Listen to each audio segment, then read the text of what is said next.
بسم اللہ الرحمن الرحیم۔ السلام علیکم ورحمۃ اللہ وبرکاتہ۔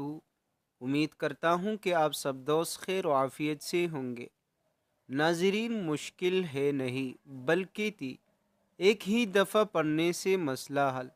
دنیا اور آخرت کی کوئی پریشانی ہو، میاں بیوی میں ناچاکی، گھریلو گھروں میں لڑائی جھگڑوں، کاروبار، اولاد یا رشتوں کے مسائل ہو، یا بیماری سے عاجز آ گئے ہو، ان تمام چیزوں کے لیے یہ نفل پڑھے۔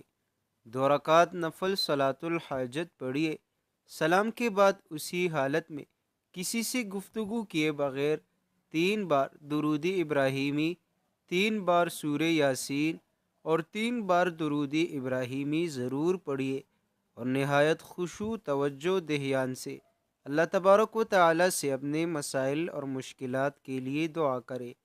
یہ عمل کسی بھی وقت کیا جا سکتا ہے، اگر تہجد کے وقت کر لے تو بہتر ہے۔ یہ عمل دن میں کئی بار بھی کیا جا سکتا ہے، ایک ہی بار کرنے سے مسئلہ حل ہو جائے گا، ورنہ 3 دن یہ نفل پڑھ لے اور اگر ساری زندگی کا معمول بنا لے تو حیرت انگیز فوائد اور برکات آنکھوں سے دیکھیں گے۔ سب کو ان نوافل کی اجازت ہے، آپ کسی اور کو بھی بتا سکتے ہیں۔